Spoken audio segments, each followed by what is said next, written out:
It was a routine evening on December 21st, 1988, as Pan Am Flight 103 prepared to depart from London Heathrow, bound for New York's JFK Airport. The passengers aboard, a mix of students, business travelers, and families, settled into their seats for the long transatlantic flight. For the 259 people on board, there was no hint that the flight would become anything other than an uneventful journey across the Atlantic.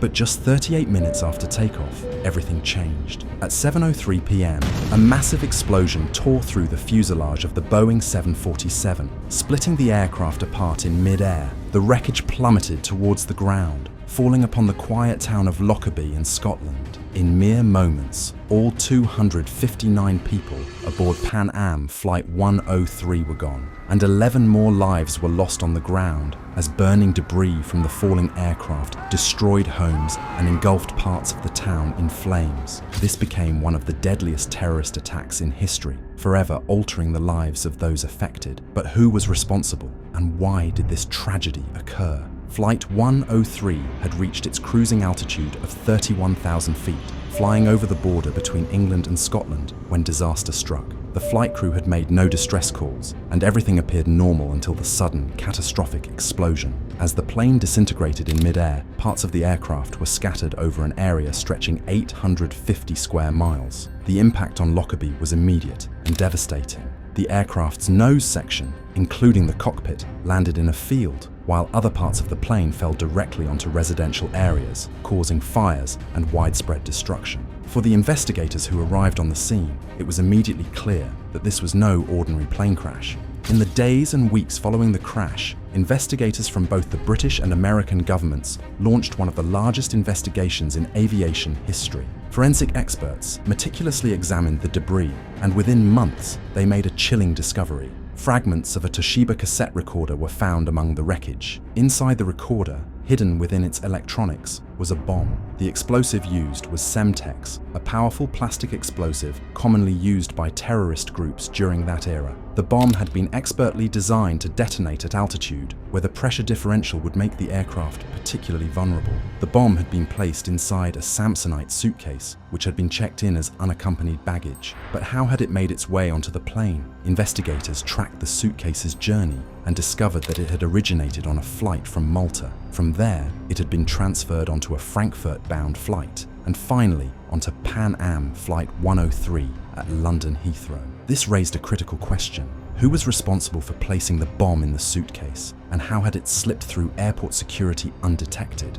The investigation gradually turned its focus toward Libya, which, under the leadership of Muammar Gaddafi, had become notorious for sponsoring terrorist activities. The US bombing of Tripoli in 1986 had heightened tensions between Libya and the West, leading to speculation that the Lockerbie bombing may have been a retaliation. In 1991, after a 3-year international investigation, authorities issued arrest warrants for 2 Libyan nationals, Abdelbasset al-Megrahi and Lamin Khalifa Fima.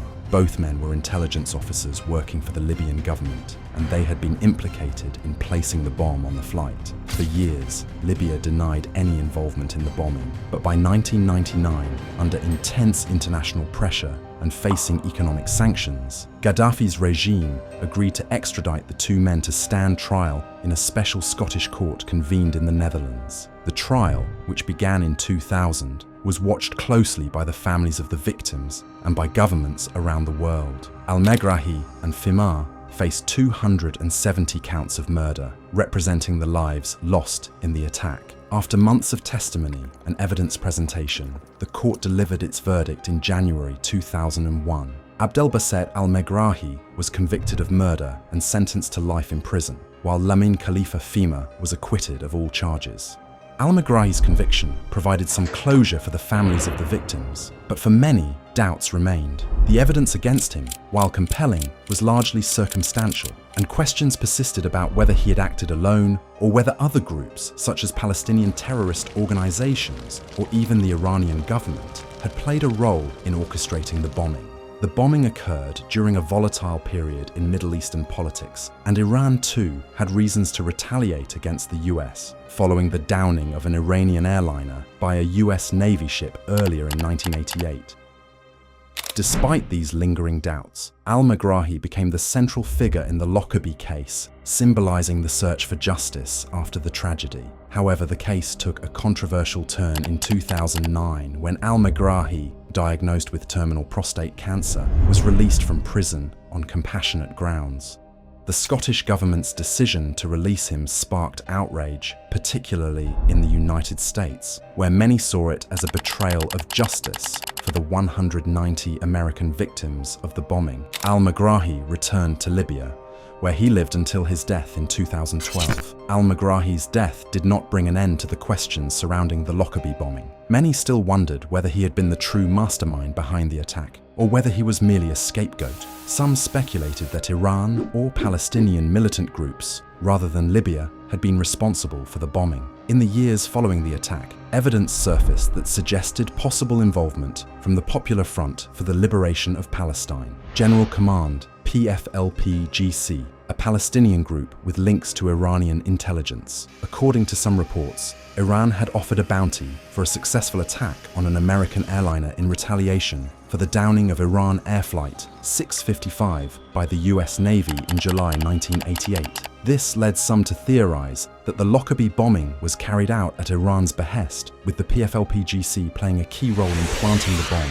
However, despite these suspicions, no definitive proof linking Iran or Palestinian groups to the attack has ever been found. The theory that al-Megrahi was innocent of the crime, or at least not solely responsible, gained traction in the years following his conviction. In 2003, Gaddafi's regime formally accepted responsibility for the bombing as part of a broader effort to end Libya's international isolation. Libya agreed to pay compensation to the victims' families, but Gaddafi continued to deny that he or his government had personally ordered the attack.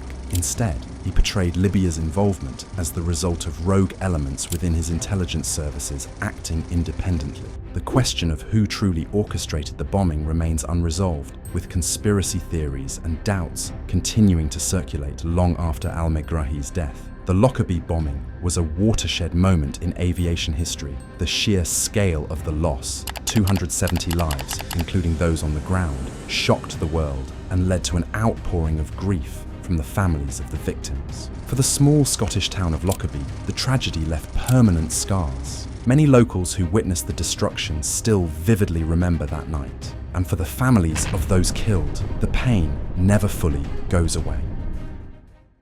The bombing also transformed aviation security in profound ways. In the wake of the attack, there was a global reassessment of airport and airline security protocols. One of the key lessons learned was the need for stricter baggage screening procedures. Before Lockerbie, unaccompanied baggage was often allowed onto flights without the same level of scrutiny given to passengers themselves. The Lockerbie bombing changed that, leading to new rules that required more rigorous checks on both passengers and their luggage. In the years since the attack, authorities have implemented measures such as the requirement for baggage to be screened alongside the passenger checking it in, as well as the introduction of more sophisticated technology to detect explosives in luggage. These changes have been instrumental in preventing similar attacks and have become standard practice at airports worldwide. Despite the conviction of Abdelbasser al-Megrahi and Libya's formal acceptance of responsibility, many questions about the Lockerbie bombing remain unanswered. Who else was involved in planning and executing the attack?